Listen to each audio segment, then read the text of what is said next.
नमस्कार दोस्तों, चलिए जानते हैं बिहार की फटाफट 25 बड़ी खबरों को सिर्फ 10 मिनट में। लेकिन उससे पहले आप यह वीडियो किस जगह से देख रहे हैं हमें कमेंट में जरूर बताएं।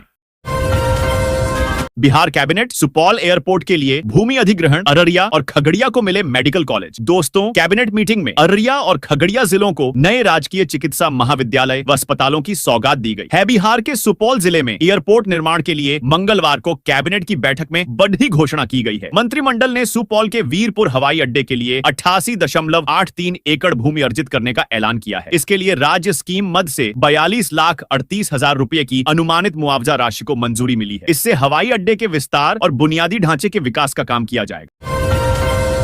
गुड न्यूज, पटना से हावड़ा और लखनऊ के बीच चलेगी 16 रैक वाली वंदे भारत। दोस्तों, वंदे भारत में यात्रियों की अधिक भीड़ होने लगी है। इस कारण सैकड़ों यात्रियों को आरक्षण नहीं मिल पाता था। इसी को ध्यान में रखते हुए रेलवे की ओर से पटना से हावड़ा और लखनऊ के बीच अब 16 रैक की वंदे भारत चलेगी। इन दोनों मार्गों पर यात्रियों की अधिक भीड़ को देखते हुए रेलवे ने वंदे भारत की बोगियों की संख्या दोगुनी करने का निर्णय लिया है। इसके पहले चरण में पटना से लखनऊ गोमती नगर के बीच चलने वाली 22,345 बाएं 2246 वंदे भारत एक्सप्रेस की रैक में बदलाव किया जाएगा। इस मार्ग पर चलने वाले 16 बोगी का वंदे भारत एक्सप्रेस पटना पहुंच चुकी है।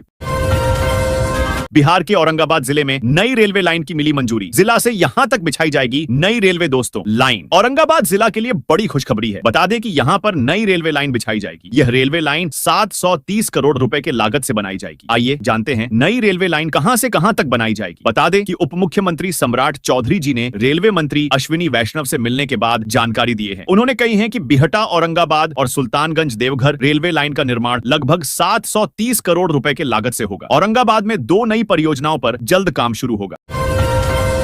बेगूसराय में जीविका द्वारा सबसे बड़ा रोजगार मेला का आयोजन। देश भर में काम का मौका, 25,000 तक होगी सैलरी। दोस्तों, बेगूसराय में जीविका की ओर से रोजगार मेले का आयोजन किया जाएगा। इस रोजगार मेले का आयोजन 25 फरवरी को साहेबपुर कमाल प्रखंड में होगा। इस रोजगार मेले में 1,000 युवाओं को रोजगार देने का लक्ष्य है। कंपनी अपने मानक के अनुरूप युवाओं को साक्षात्कार के माध्यम से जॉब देंगे।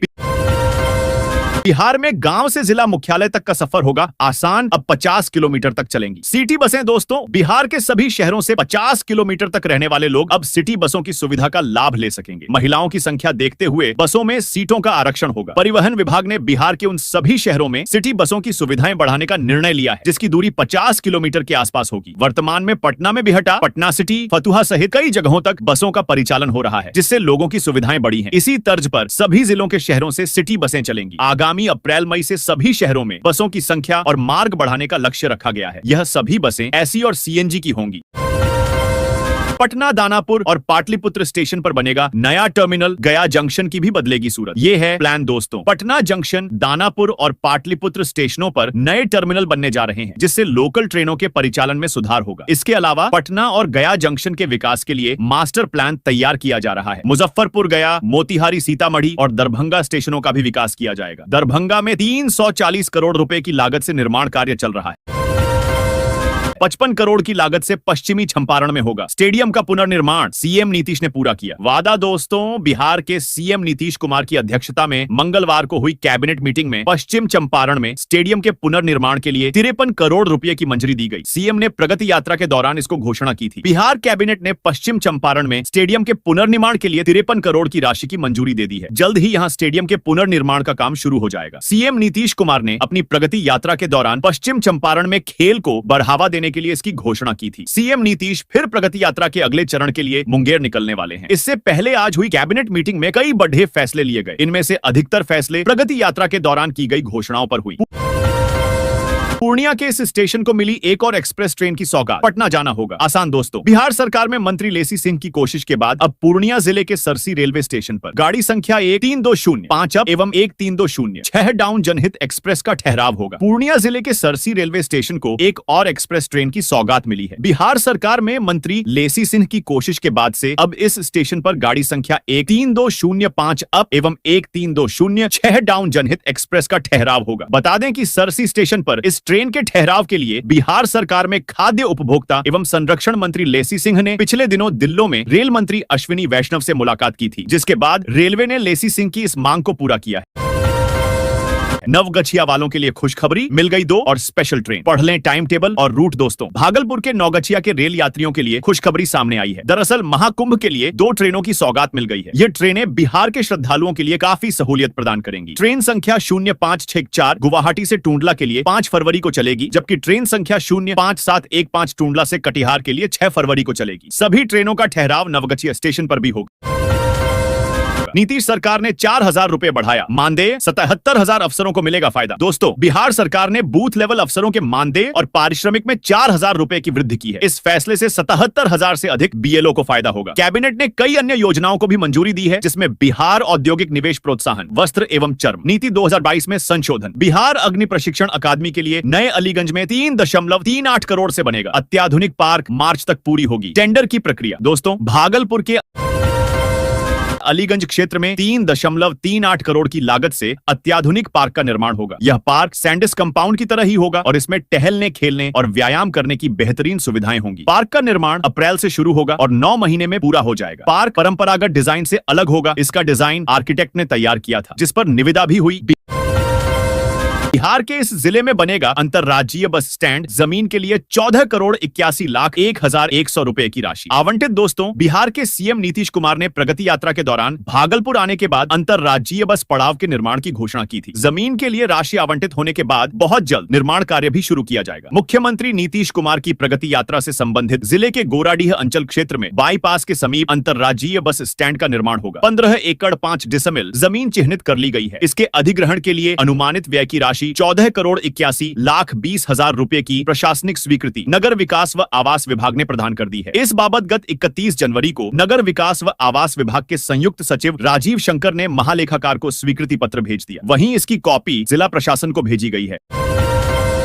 सीएम नीतीश ने युवाओं को दी बड़ी खुशखबरी, सरकारी पदों पर जल्द भर्ती निकालने का दिया आदेश। दोस्तों, बिहार मुख्यमंत्री नीतीश कुमार ने मंगलवार को सरकारी नौकरी की तैयारी कर रहे युवाओं को बड़ी खुशखबरी दी है। मुख्यमंत्री नीतीश कुमार ने मंगलवार सचिवालय के संवाद कक्ष में आयोजित 6,837 नवनियुक्त कनीय अभियंताओं और अनुदेशकों को नियुक्ति पत्र समारोह में हिस्सा लिया। इस दौरान उन्होंने सरकारी नौकरी की तैयारी कर रहे युवाओं को बड़ी खुशखबरी दी है। मुख्यमंत्री ने कहा कि राज्य में जल्द बड़े पैमाने पर बहाली की जाएगी। इसके लिए विभागों में खाली पड़े पदों को चिन्हित किया जा रहा है। इस दौरान मुख्यमंत्री ने सांकेतिक रूप से नवनियुक्त 10 अभ्यर्थियों को नियुक्ति पत्र दिया। विभिन्न विभागों में नवनियुक्त 6,341 कनीय अभियंताओं और श्रम संसाधन विभाग के अंतर्गत किसानों को कृषि यंत्रों पर मिलेगी 250 करोड़ रुपए की सब्सिडी। दोस्तों, किसानों को खेती किसानी के काम में आसानी रहे, इसके लिए सरकार की ओर से सब्सिडी पर कृषि यंत्र उपलब्ध कराए जाते हैं। इसके लिए कृषि यंत्र अनुदान योजना का संचालन किया जा रहा है। अलग अलग राज्यों में इस योजना को अलग नामों से चलाया जा रहा है। इसी कड़ीडीडीसी में राज्य सरकार की ओर से कृषि यांत्रिकरण योजना के तहत किसानों को भारी सब्सिडी देने का फैसला किया गया है। योजना के तहत आगामी वित्तीय वर्ष में किसानों को कृषि यंत्रों पर 250 करोड़ रुपए की सब्सिडी देने का निर्णय लिया है। बीते दिनों कृषि यंत्र निर्माताओं की बैठक हुई। इसमें कृषि विभाग के सचिव ने कृषि यंत्र निर्माताओं को निर्देश दिया कि किसानों को कृषि यंत्र के बाद सर्विसिंग की सुविधा समय पर उपलब्ध कराई जाए। साथ ही सभी यंत्रों की यूनिक पहचान संख्या मशीनों पर लेजर कट के जरिए अंकित कराई जाए।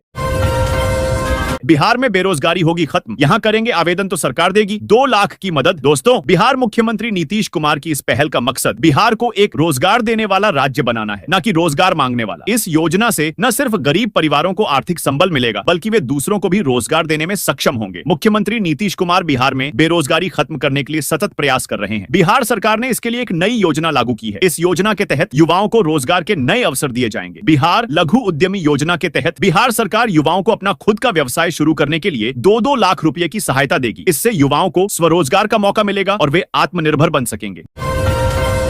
बिहार में बनेंगे अब लैपटॉप और ड्रोन। आईटी क्षेत्र की 10 कंपनियों ने कराया निबंधन। दोस्तों, बिहार आईटी नीति 2024 के तहत निवेश का लाभ के लिए 10 बड़ी आईटी कंपनियों ने विभाग में पंजीकरण करवाया है। साथ ही अन्य 10 आईटी कंपनियां अपने निवेश प्रस्ताव के साथ रजिस्ट्रेशन की प्रक्रिया में हैं। पटना, बिहार में अब तक 40 से अधिक कंपनियों ने आईटी क्षेत्र में निवेश करने का प्रस्ताव दिया है, जिसमें से लगभग 20 कंपनियों के साथ लगभग सहमति बन गई है। IT, ITS, electronic system design एवं manufacturing, SDM, data centre, drone, laptop बनाने वाली कंपनियों समेत कई अन्य कंपनियां निवेश के लिए विभाग के 6 नगर निगमों में लगेगा।